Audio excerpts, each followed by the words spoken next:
Kahit na nagsisikap tayong maging positive person, minsan di maiwasan na biglang nag-iisip tayo ng negative thoughts. Kahit wala namang dahilan, bigla na lang tayong pinapangunahan ng takot o pag-aalala. Pero alam mo, hindi naman natin kailangan magpadala dito. Alam mo yung fear, doubt, pag-aalala, o yung mga what-ifs na parang sumisira sa araw mo ay kailangan natin pagtagumpayan. Bakit? Kasi sabi sa Kawikaan 4:23, higit sa lahat, ingatan mo ang iyong isipan sapagkat kung anong iyong iniisip, iyon din ang magiging buhay mo.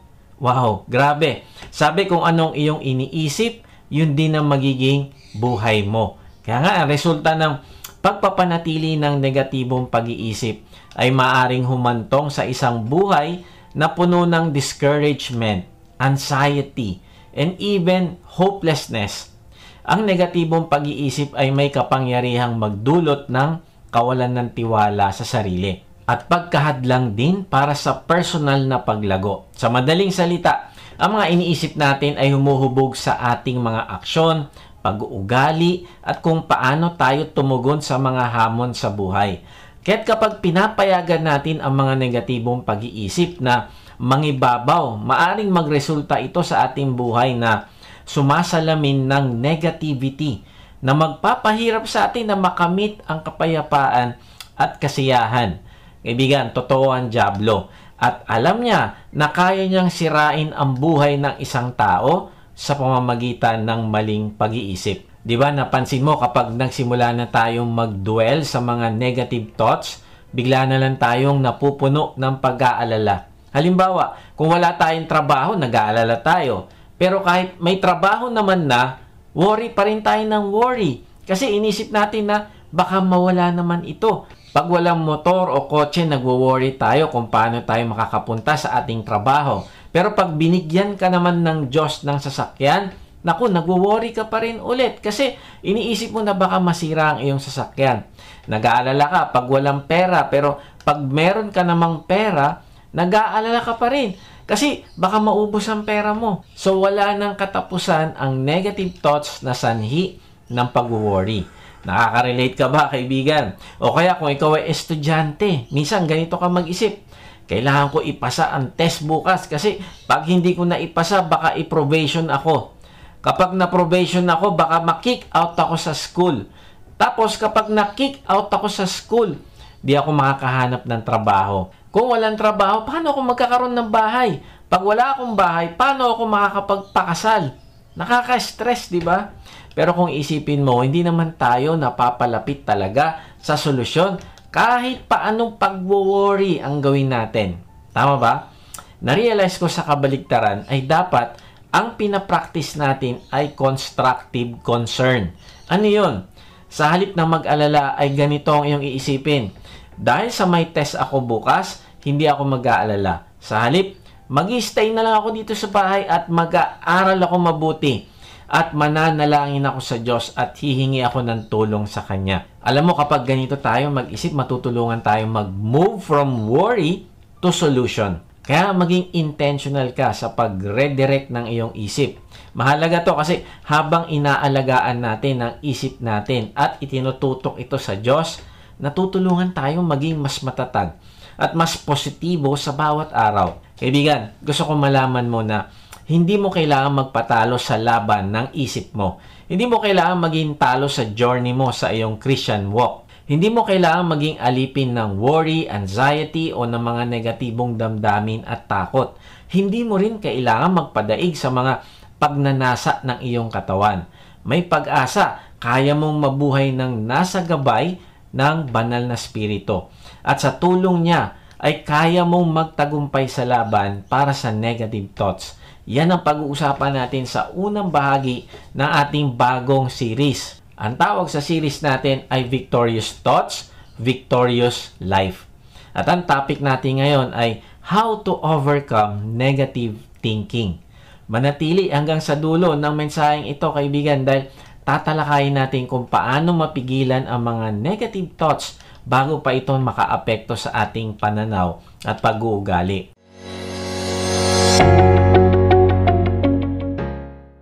Magandang araw muli mga ka-Wotji. Salamat sa Diyos sa inyong pagsubaybay sa mga mensahe ng ating Diyos dito sa ating vlog na may bagong upload every Monday 6 p.m. Sa mga hindi pa nakakilala sa akin, ay ako po si Kuya Mike. Ang calling po sa akin ng Diyos ay magbahagi ng kanyang salita sa paraang mas madaling maiintindihan ng mga manonood. Salamat sa inyong lahat na nagdesisyon na isuko ang inyong sarili sa Diyos at sumali sa ating online discipleship group.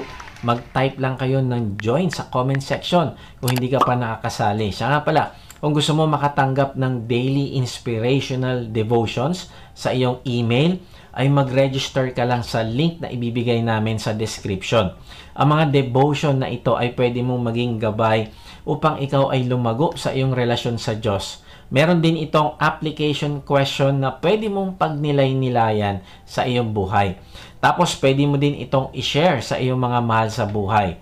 Ang link ay makikita nyo sa description. Kung hindi ninyo ito makita sa description, ay tignan nyo yung nakapin na comment at makikita mo doon.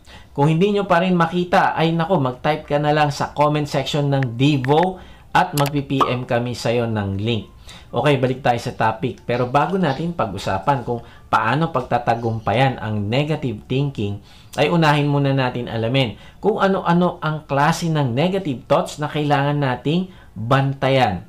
Okay, check natin ito kung saan tayo nakaka-relate. Number 1, all or none thinking. Halimbawa, si Ana ay nagkamali sa pag-report sa trabaho. Iniisip niya agad, wala talaga akong kwenta, hindi ko na kayang gawin ng tama ang trabaho ko kahit kailan. Alam mo, sa halip na makita na isang pagkakamali lang ito at may iba pa naman siyang nagawa na tama, pero ang buong kakayahan niya ay binabase na lang niya sa isang pangyayari o isang pagkakamali.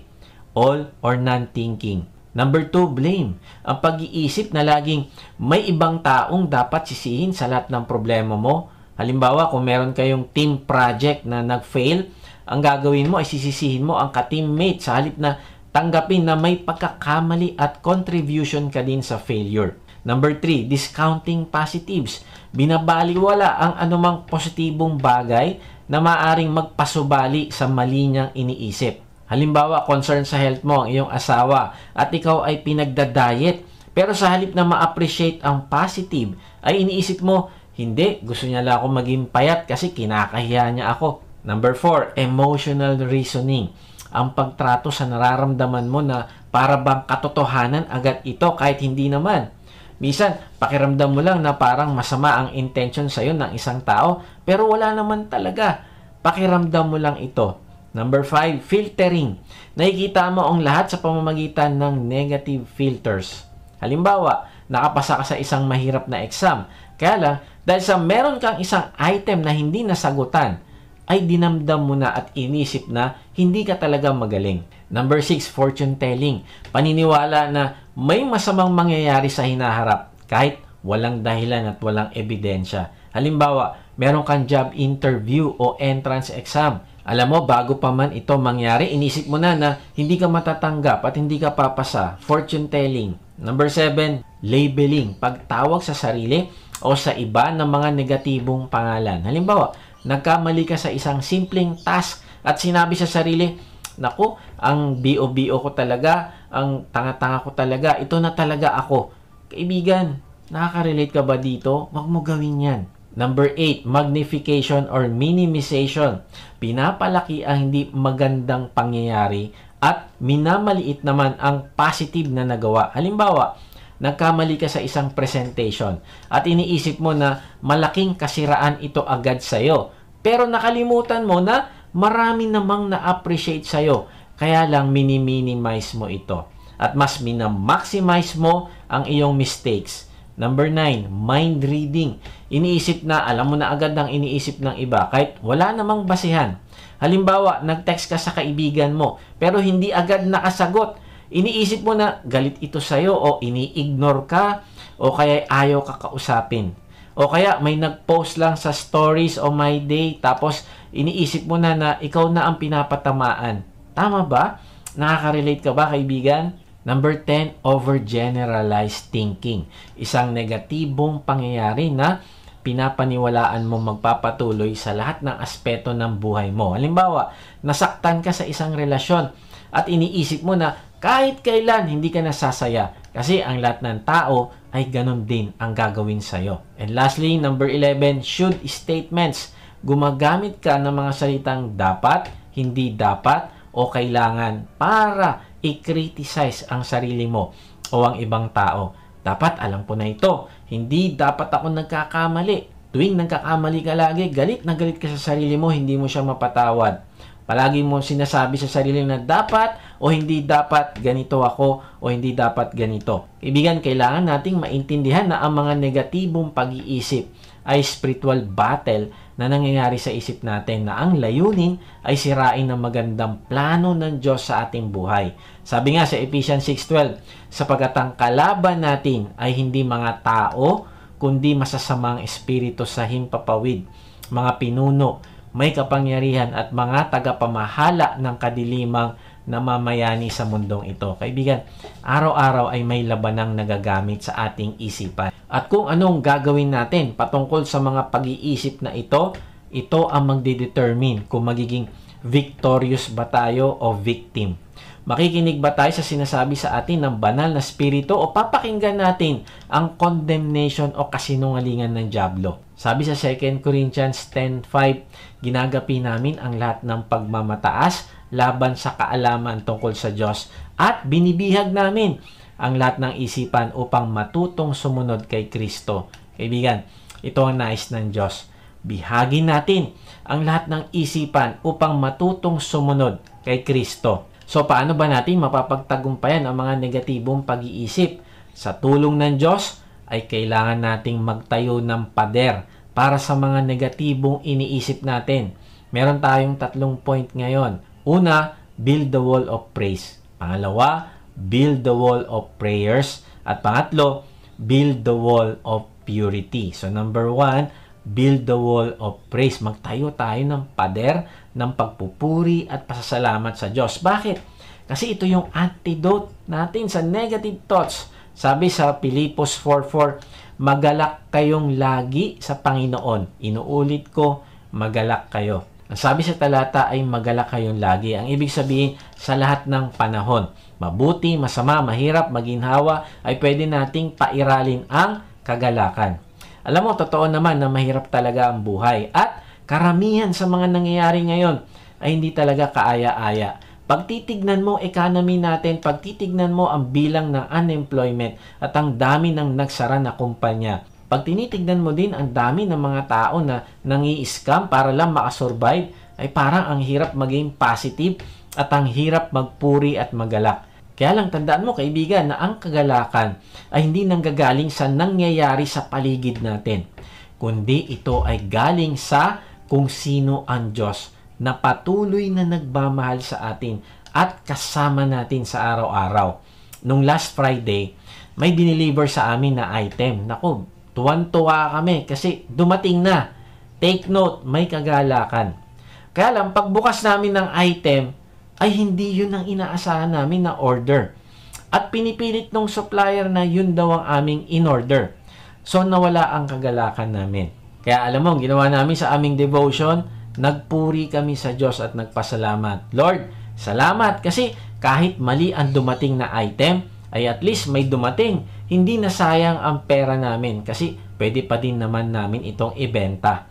Alam mo, pagkatapos namin magpuri at magpasalamat ay binigyan ako ng Diyos ng kapayapaan at kagalakan. Ang ibig sabihin ay hindi nakadepende ang ating kagalakan sa circumstances ng buhay na nangyayari sa atin. Kung hindi sa kung sino ang Diyos. Kung ang Diyos mo ay tapat, kung ang Diyos mo ay nagmamahal sa iyo, kung ang Diyos mo ang may kontrol ng lahat ng bagay, hindi mo kailangang i-entertain ang mga negatibong bagay na papasok sa iyo dahil pangit yung sirkumstansya mo. Kung pupurihin natin ang Diyos dahil siya ang may kontrol ng lahat ng bagay, siya ang tapat na Diyos na nagmamahal sa atin, ay magagalak tayo kahit hindi naging maganda ang sitwasyon natin. Kaya si Pablo, kung titignan mo ang konteksto ng sinulat niya, ay malalaman mo na sinulat niya yung mga salitang ito na magalak kayong lagi sa Panginoon nung siya'y nakakulong at nakatanikala sa pagitan ng 2 sundalong Romano. Kahit na hirap siya, alam niya na kahit anuman ang sitwasyon, ang Diyos ay hindi nagbabago. hindi nang iiwan at hindi tayo pababayaan. Hindi sinabi ni Pablo na magalak kayo sa mga sirkumstansya ng buhay. Hindi. Kundi ang sabi niya, magalak kayo sa Panginoon. Ang ibig sabihin, hindi tayo inuutusan na magalak sa masamang pangyayari. Kundi magagalak tayo sa Panginoon. Bakit? Kasi kung tayo ay nasa Panginoon, ay meron tayong mga spiritual blessings na hindi maaagaw sa atin ng dyablo. Pangalawa, kung tayo ay nasa Panginoong Yesus, ay makakapag-rejoice tayo. Dahil palagi nating kasama ang Diyos sa lahat ng sitwasyon. Nananahan na siya sa atin sa pamamagitan ng banal na spirito. Ang ibig sabihin, ang kagalakan natin ay nakadepende sa Panginoong Yesus at hindi sa mga tao, hindi sa mga sitwasyon, at hindi sa takbo ng buhay. Kaibigan, ito'y alalahanin mo sa iyong isip upang palagi mo siyang purihin araw-araw. May detalyadong plano ang Diyos para sa buhay mo. Awit 37:23, basahin nyo na lang. Hindi ko na mababasa itong mga ito. Ipinangako din ng Diyos na gagamitin niya ang lahat ng bagay para sa ikabubuti natin. Romans 8:28. Ipinangako ng Diyos na sasamahan niya tayo at hindi iiwan. Hebreo 13:5. May ipinangakong tagumpay sa Diyos na hindi nawawala, magpasawalang hanggan. 1 Corinthians 15:57. Di ba pinag-usapan natin ang mga spiritual blessings last Sunday? Ang patutunguhan natin sa susunod na buhay ay mas sulit at hindi maipapantay sa mga paghihirap natin na nararanasan ngayon. Romans 8:18.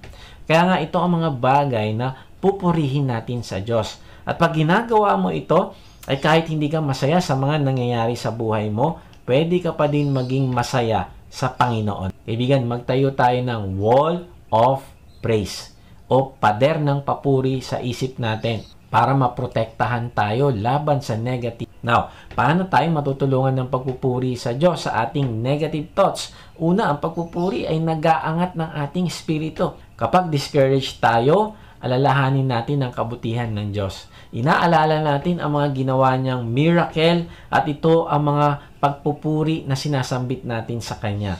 Pag ginagawa mo ito, ay nagbabalik ang ating pag-asa.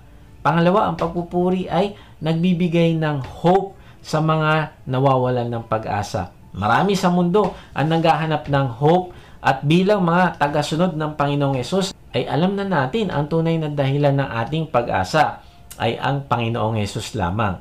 Habang sinasabi mo sa Diyos ang kapangyarihan niya, habang pinupuri natin kung gaano siya kalaki at kung gaano kaliit ang problema natin, ay nagkakaroon tayo ng pag-asa at tapang. Kaya napaka-energizing ng pagpupuri.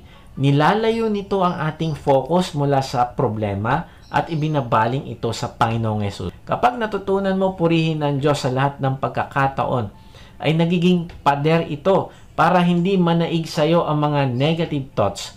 Kapag natutunan nating magpuri, nagiging natural na ang pagbibigay ng papuri sa Diyos kahit pa sa gitna ng hirap. Ang ugali ng pagpupuri ay nagiging pader na nagpapalakas sa atin laban sa negativity at nagbibigay sa atin ng mas maliwanag na pananaw sa bawat hamon. Pangatlo, kapag nagpupuri tayo, nananatili tayo sa presensya ng Diyos. Nagbabago ang pananaw natin sa mga hamon ng buhay. Nagbabago ang maling pag-iisip natin laban sa mga tao. Kaya nga, kung pakiramdam natin o ang iniisip natin ay malayo siyang Diyos at walang pakialam, ay the more tayong dapat magpuri sa Kanya. The more nating i-recite sa harap niya ang laki ng Kanyang biyaya, ang laki ng Kanyang faithfulness, ang laki ng Kanyang habag sa atin. Pag ginagawa mo ito, nako, mas magiging intimate ka sa Kanya. Ito ang magpaparamdam na hindi tayo nag-iisa, lalo na sa mga oras ng pagsubok. Pang-apat, sa ating pagpupuri ay naipapakita ng Diyos ang mga solusyong hindi natin nakikita. May mga problema na hindi natin maintindihan at halos mabaliw-baliw na tayo kakaisip. Pero sabi sa awit 73:16-17, kaya't sinikap kong ito'y saliksikin, mahirap-hirap mang ito'y unawain, gayunman sa templo'y doon ko natuklas. Wow! Saan daw nahanap yung sagot? Sa templo, sa presensya ng Diyos, sa panahon na siya ay nagpupuri. Na-realize ko sa pagpupuri, kadalasan dumarating ang kasagutan sa ating mga tanong.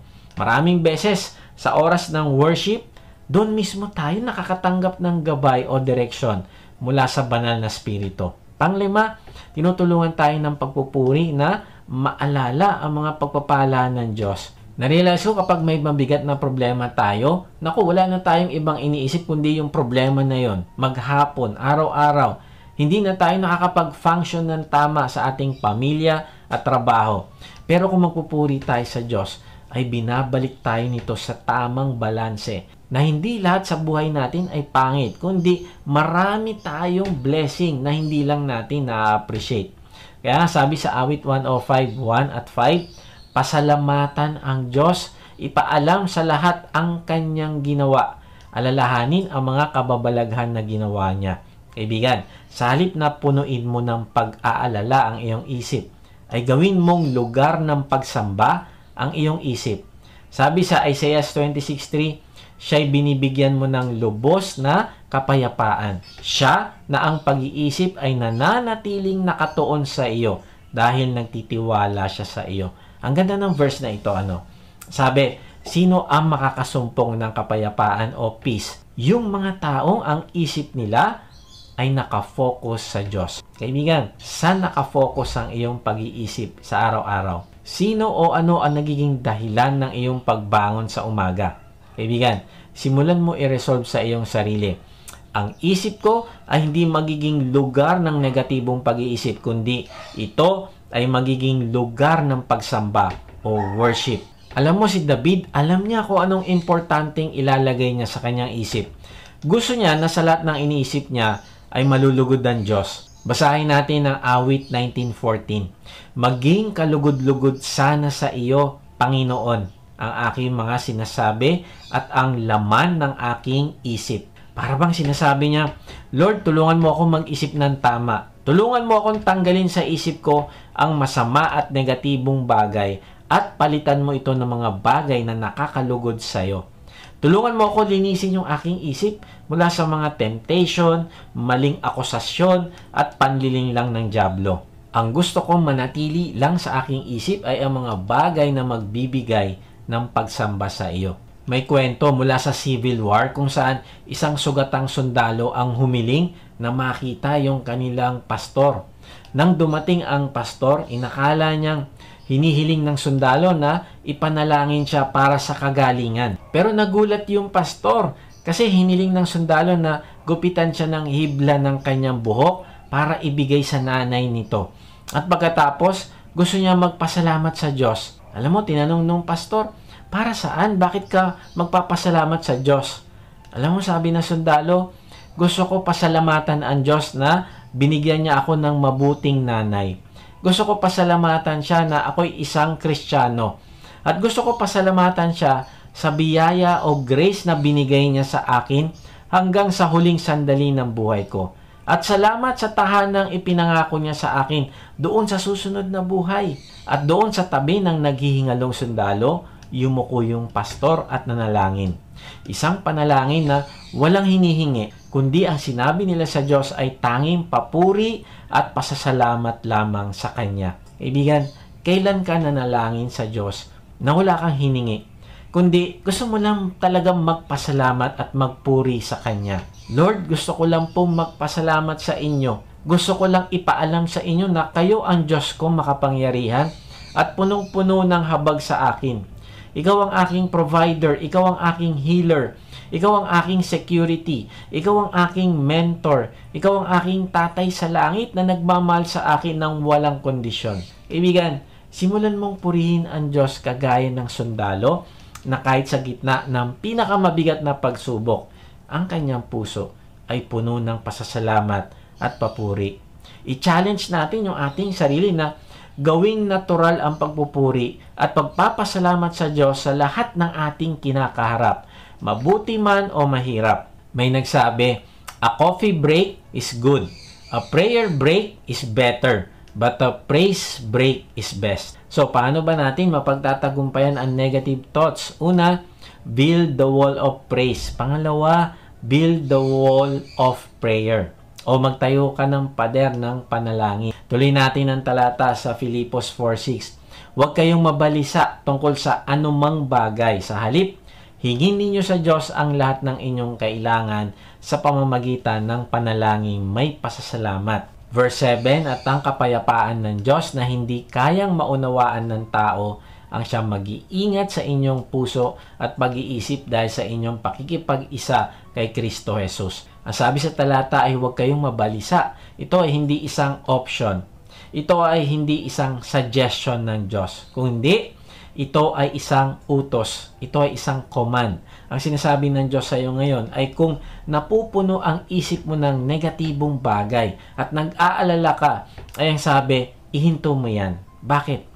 Kasi sabi sa verse 5, malapit nang dumating ang Panginoon. Ang ibig sabihin, pabalik na ang Panginoong Hesus. Ang ibig sabihin, ang may kontrol ng lahat ng bagay ay ang Panginoon. Kung anong pinlano niya ay tutuparin niya at walang makakapigil. At kung ikaw ay anak niya, kasama ka sa magandang plano niya para sa iyo. Kaya nga, pwede kanyang utusan na huwag kang mag-alala. Bakit? Kasi siya ang may kontrol ng mga nangyayari at mangyayari pa lang. Normal lang na magkaroon ng mga concern sa buhay. Lahat tayo meron yan. Pero nagiging problema na ito kapag ang mga alalahanin na ang nagkokontrol sa iyo at hindi na ang Diyos. Bakit? Kasi ang pagtutok sa problema ang magtutulak sa atin para magkaroon ng maling pananaw sa Diyos at maling pananaw sa ibang tao. Kaya ako may problema kasi wala naman Diyos. O kung may Diyos man, wala naman siyang pakialam sa akin.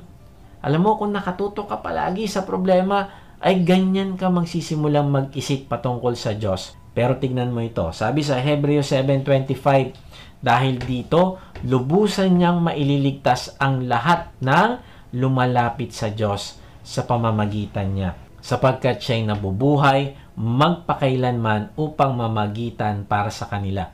Ang unang katotohanan dito ay merong Diyos at yung Diyos na yon ay gusto kang iligtas.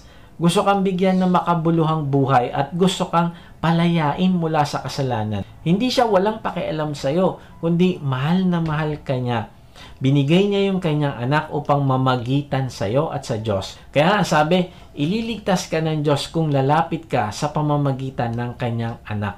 Now, bakit sa pamamagitan ng Panginoong Hesus ay makakalapit tayo sa Diyos? Kasi namatay siya para sa ating kasalanan, nabuhay siya muli at naluklok sa langit at hindi na muling mamamatay. Noong araw, ang mga pari na namamagitan sa tao, namamatay, nagpapalit-palit. Hindi nila kayang mamagitan ng panghabang buhay sa tao kasi sila din ay namamatay. Pero ang Panginoong Hesus ay sabi sa talata na nabubuhay magpakailanman. At dahil dito, tuloy-tuloy at walang katapusan siyang mamamagitan para sa atin. At tuloy-tuloy siyang mananalangin para sa atin na nanampalataya at tumanggap sa Kanya. Kaya ang ating kaligtasan ay secured. Kasi ang priest na namamagitan sa atin ay hindi namamatay. Kaibigan, may pakialam ang Panginoong Hesus sa iyo. Alam niya ang lahat ng pangangailangan mong material at pangangailangan mong spiritual. At namamagitan siya sa iyo para sa Diyos ng tuloy-tuloy. Di ba si Pedro, ipinanalangin siya ng Panginoon sa Ama. Sa Luke 22:31-32, Simon, Simon, hiniling ni Satanas na subukin kayo tulad sa pag-aalis ng ipa sa mga trigo. Subalit, idinalangin kita upang huwag manghina ang iyong pananampalataya.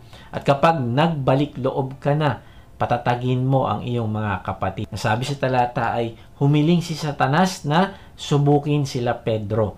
Ang layunin niya ay tuluyan silang wasakin. Na-realize ko na hindi basta pwedeng gawin ng dyablo ang gusto niyang gawin sa iyo. Bakit? Kasi namamagitan ang Panginoon. Idinalangin niya si Pedro at iba pang disciples. Kaya matapos i-deny ni Pedro ang Panginoong Hesus, alam mo nangyari? Nakabalik pa din siya sa Diyos at naging matagumpay sa pagpapalaganap ng salita ng Diyos. Walang nagawa si Satan. Bakit? Kasi namagitan ang Panginoong Hesus sa kanya. Kaibigan, marahil may mga doubt ka sa Diyos. Maring ang negative thoughts na yan ay pagsubok ng dyablo na ibagsak ka. Pero huwag kang mag-alala. Idinalangin ka ng Panginoong Hesus. Kaya nga, salit na tuluyan kang mapalayo sa Diyos, bumalik ka sa Kanya. Mahal na mahal ka niya. at hindi niya nais na ikaw ay tuluyang mapahamak dahil lang sa mga negatibong pag-iisip. Sabi sa unang Pedro 5:7, ipagkatiwala ninyo sa Kanya ang inyong mga alalahanin sa buhay sapagkat Siya ay nagmamalasakit sa inyo. Ibigan, ang Diyos lamang ang mapagkakatiwalaan mo ng buong buo. Bakit? Kasi hindi siya pwedeng magsinungaling. Hindi siya pwedeng manloko o mang-scam. Hindi kanya ipagpapalit, hindi kanya aabandonahin, hindi kanya iiwan. Bakit? Dahil sa bukod sa siya ay banal at hindi nagkakasala, ay ayon sa talata ay nagmamalasakit siya sa iyo. Hindi ko alam sa iyo, kaibigan, pero sobrang na-amaze ako sa malaking Diyos na nagmamalasakit sa makasalanang tao na kagaya ko at kagaya mo. Kaya sa halip na mag-alala, sabi sa verse 6 na hingin ninyo sa Diyos ang lahat ng inyong kailangan sa pamamagitan ng panalangin may pasasalamat. At anong gagawin ng Diyos sa iyong pag-aalala matapos kang manalangin sa Kanya at humingi? Ayon sa talata sa verse 7, ay ang kapayapaan ng Diyos na hindi kayang maunawaan ng tao ang siyang mag-iingat sa inyong puso at pag-iisip. May mga times na ang dami kong alalahanin at what if? Paano kung ganito ang mangyari sa aming family? Paano kung nalugi ang aming business? Paano kung magkasakit ako? Paano kung hindi kami makabayad sa aming utang? Paano kung hindi maging successful ang online ministry at iba pa? Pero every time na ako ay magpupuri at mananalangin sa Diyos at hihilingin ko sa Kanya na bigyan niya ako ng peace sa puso ko at turuan niya ako magtiwala sa Kanya, ay nagkakaroon ako ng peace. Ipinapaalala niya sa akin na tutuparin niya ang lahat ng pinlano niya para sa akin at siya ang magpo-provide ng mga bagay na inaalala ko habang ginagawa ko ang layunin niya para sa buhay ko. Yung sinasabing mag-iingat sa inyong puso at pag-iisip ay parang pader na tinatayo na haharang sa mga negative thoughts, deceptions at condemnation na binabato sa atin ng dyablo. Kaya kaibigan, sa halip na magpakahirap sa pag-aalala sa mga bagay na hindi mo naman kontrolado, ay gawin mong habit ang pananalangin sa Diyos. Lumapit ka sa Kanya araw-araw. Hindi lang tuwing may kailangan ka, kundi gawin mo ito bilang pakikipag-usap mo sa Tatay mo sa langit. Ang mga taong ang hobby nila ay fishing, ay ginagamit ang salitang catch and release. Huhuli sila ng isda, pero kapag may nahuli na sila, ay papakawalan din nila ang isda pagkatapos mahuli. Kaya nga sa tuwing merong pumapasok na negative thoughts, gawin natin ang catch and correct naman. Sa halip na hayaang lumaganap ang negatibong mga pag-iisip, talian natin ito sa pamamagitan ng pag-correct nito gamit ang katotohanan ng salita ng Diyos.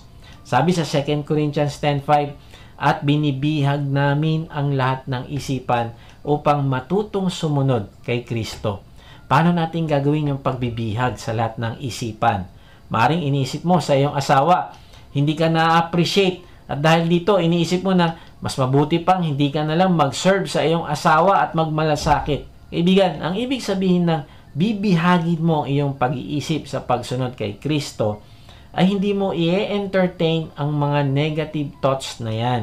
At sa halip, ay mananalangin ka, Lord, mali po iniisip ko na magtanim ng sama ng loob, kundi pipiliin ko po na mahalin ko ang aking asawa ng walang kondisyon. Mamahalin ko siya at paglilingkuran ng walang inaantay na kapalit. Maring iniisip mo, nag-fail ako sa pagpapalaki sa aking mga anak. Hindi ko sila nadala sa Diyos. Marahil galit sa akin ng Diyos at pinaparusahan niya ako ngayon. Ibigan, bihagin mo kaisipan na ito at alalahanin mo na ang iyong identity sa Diyos ay hindi nakasalalay sa performance mo. Mahal ka ng Diyos at tutulungan ka niya magsimula ulit.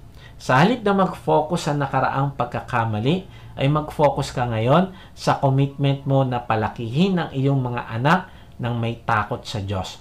Kung ikaw naman ay D-group leader, maaaring iniisip mo na hindi ka magaling na leader kasi matagal na ang D-group nyo pero wala pang lumalago at nagko-commit na mag-serve at gumawa ng alagad. Buti pa ay huminto ka na lang sa gawain. Kaibigan, bihagin mo ang kaisipan na ito sa pagsunod kay Kristo. Sabihin mo, Lord, nadi-discourage po ako sa aking mga D-group member Pero ang katotohanan po ay kayo ang nagpapabunga at hindi ako. Ang kailangan ko gawin ay maging tapat lang sa aking paglilingkod sa paggawa ng alagad. Kahit ano pa ang mangyari, hindi ako titigil at susuko. Kaibigan, inuutos sa atin na bihagin ang ating mga pag-iisip para sa pagsunod kay Kristo. Bakit? Dahil nasa espiritual na labanan tayo kung saan gagawin ng kaaway ang lahat para guluhin ang isip natin. Kapag pakiramdam mo'y nabibigatan ka dahil sa mga problema sa kalusugan, mga responsibilidad, relasyon o emosyonal na paghihirap, posibleng nagtagumpay ang kaaway sa pagbuo ng stronghold sa isip mo. Kaya ka ngayon naguguluhan at natatakot. Kaya nga, sabi sa atin, ay ang mga negative thoughts na ito ay bihagin natin agad at palitan ng pagsunod sa Panginoong Yesus. Ang ibig sabihin, hindi mo siya papatagalin. Pag naisip mo ngayong segundo na ito, Lord, mali po ito. Bibihagin ko siya. Papalitan ko ng katotohanan. Lord, ito po yung pangako mo sa akin. Sisiguraduhin mo na hindi magpapatuloy yung negative thoughts na yon na magwawasak sa'yo.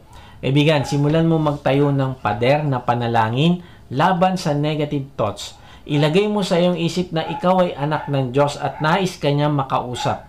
Huwag mo isiping ang Diyos sa isang malayo at pangkalawakang pulis lang.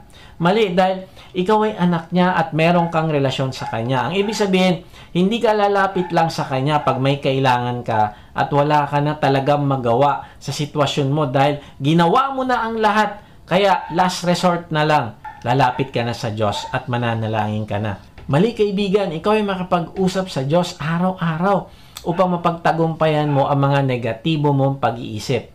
Isang araw, isang matandang babae ang pumasok sa opisina ni Abraham Lincoln. Tinanong siya ni Lincoln, ano po ang maitutulong ko sa inyo, madam? Nilapag ng matanda ang isang basket sa lamesa at sinabing, Mr. President, nandito po ako, hindi para humingi ng kahit ano para sa akin o para kanino man. Narinig kong mahilig kayo sa cookies, kaya dinalhan ko kayo ng mga ito. Alam mo, napaluha si Lincoln at sinabi, napakalaking bagay ng iyong ginawang pagmamalasakit sa akin. Your thoughtful and unselfish deed greatly moves me.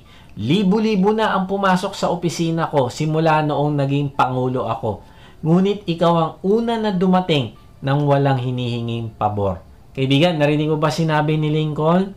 Your thoughtful and unselfish deed greatly moves me.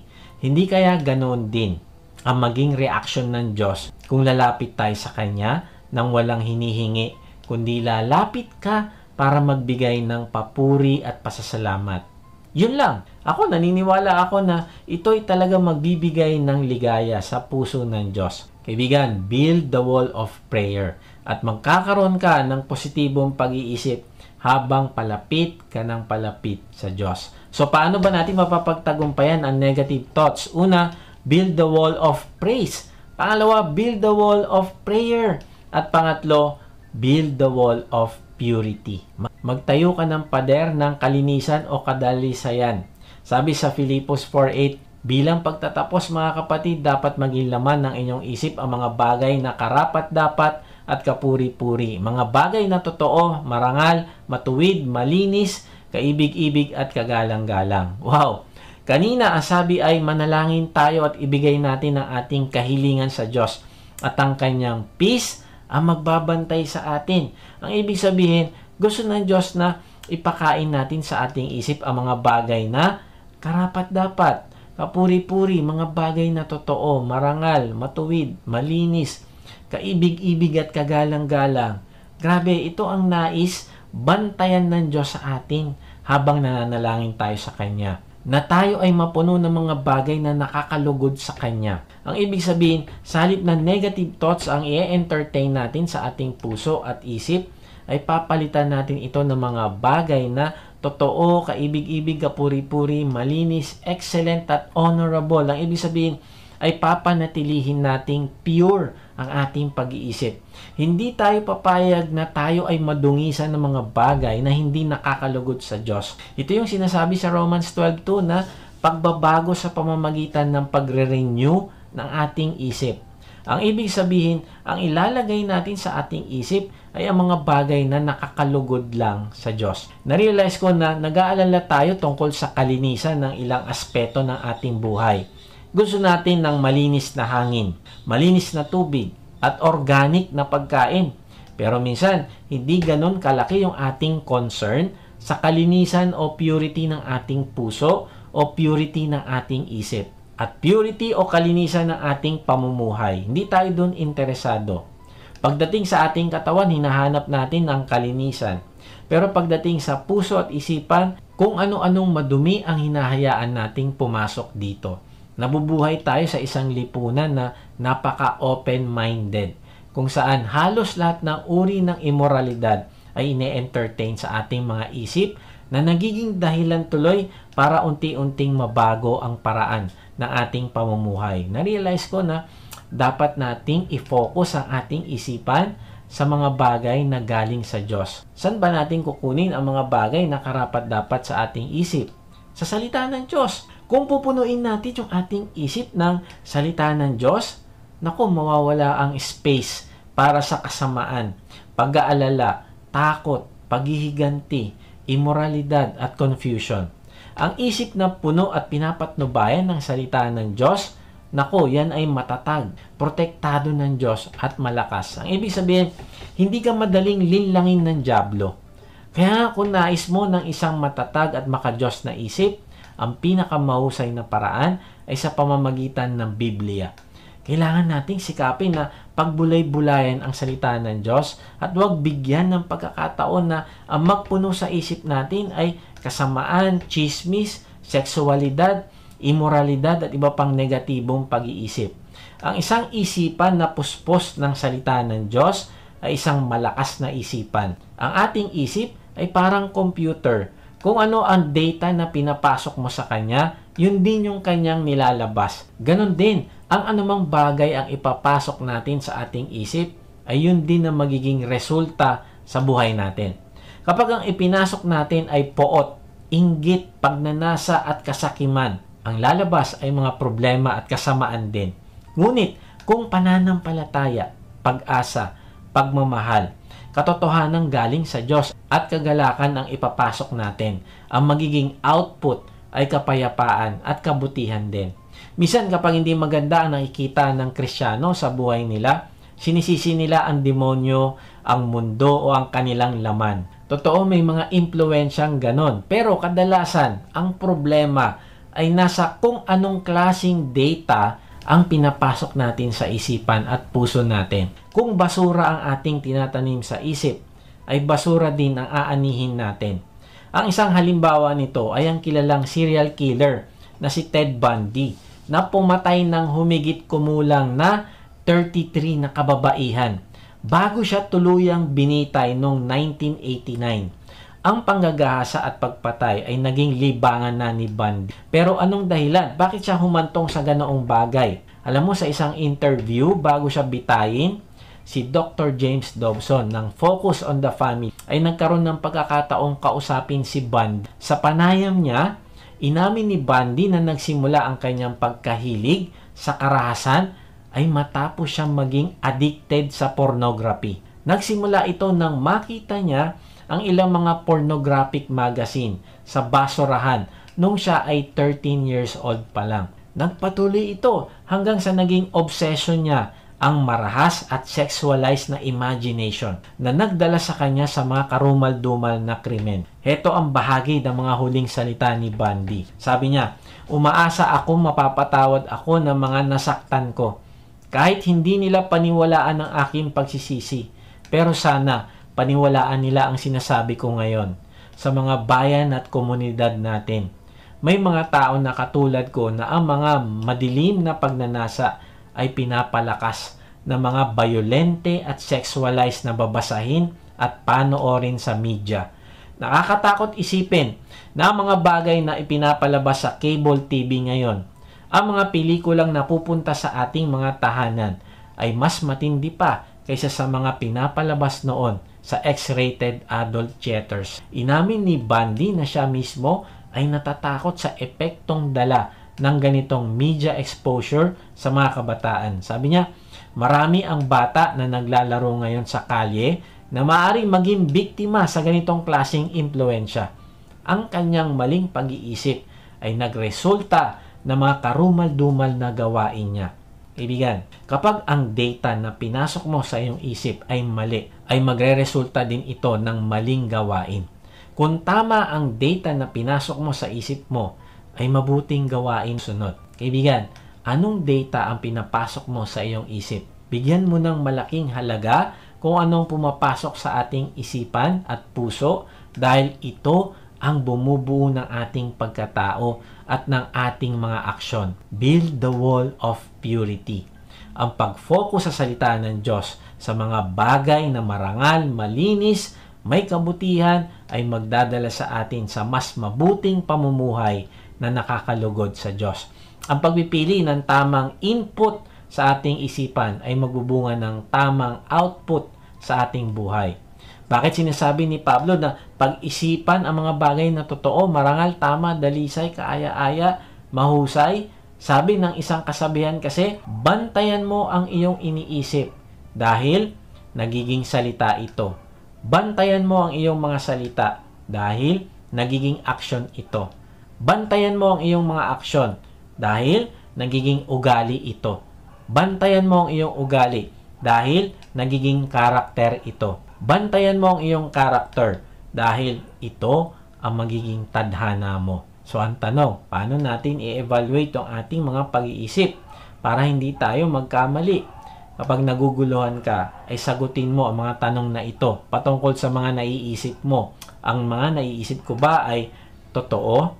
Ano ang sinasabi ng Biblia tungkol dito? Nakakatulong ba ito na abutin ko ang mga layunin ko? Ano ang reaksyon ko tuwing iniisip ko ito? Anong pagbabago ang nangyari sana sa akin kung wala itong mga pag-iisip na ito? Kapag nasagot mo ang mga tanong na ito, malalaman mo kung ito ay positibo o negatibong pag-iisip. Isipin mo ang ganitong eksena.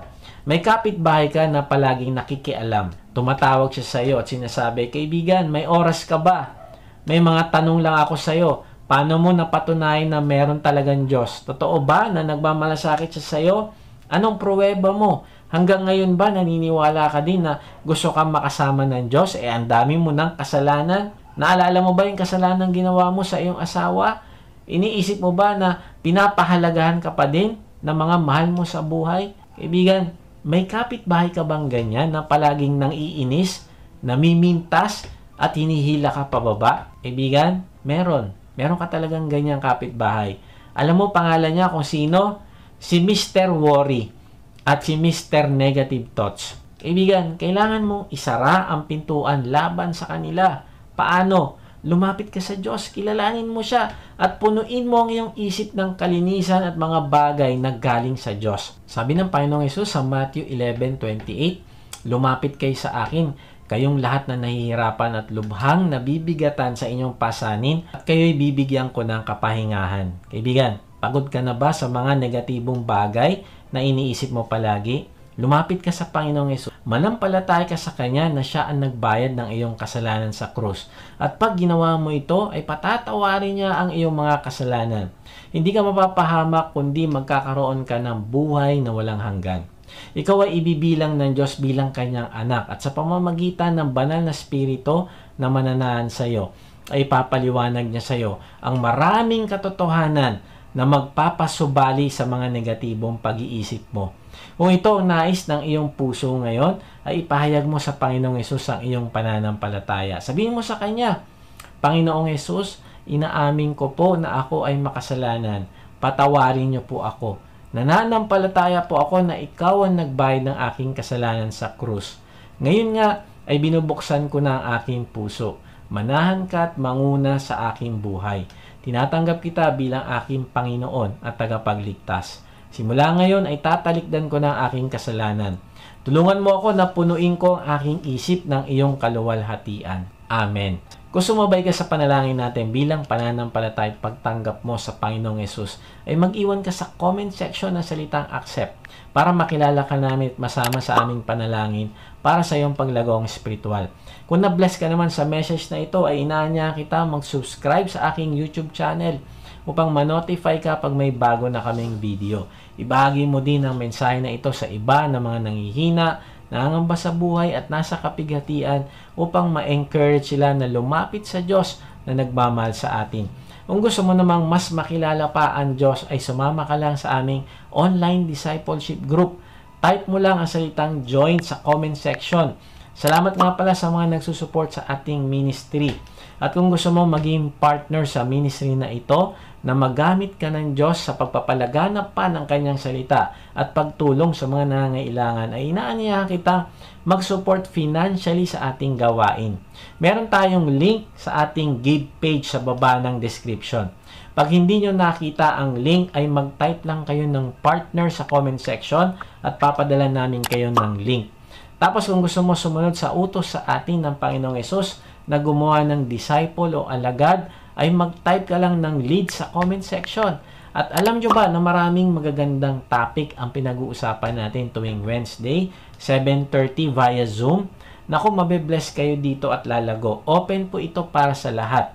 Check nyo ang link ng Zoom sa description. Sa ating pagtatapos ay iiwan ko ito sa inyo. May nagsabi, when negative thoughts come, change the channel in your mind and agree with God instead.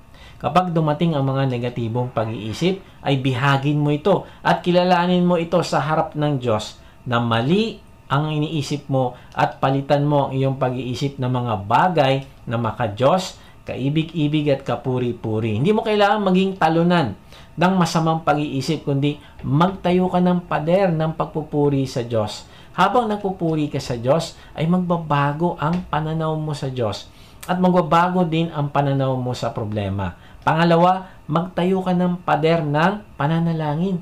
Siguraduhin mo na ang iyong panalangin ay lifestyle. Hindi ito nakakulong sa isang programa, kundi meron kang running conversation sa Diyos sa araw-araw. Sa ganitong paraan ay mababago nito ang iyong pagtingin sa mga negative thoughts na palaso sa iyo ng dyablo. Pangatlo, magtayo ka ng pader ng purity. Ang ilalagay mo lang sa iyong isip ay ang mga bagay na nakakalugod sa Diyos. At pag ginagawa mo ito, ay mapagtatagumpayan mo ang negatibong pag-iisip. Kaibigan, tandaan mo palagi, victorious thoughts, victorious life. God bless.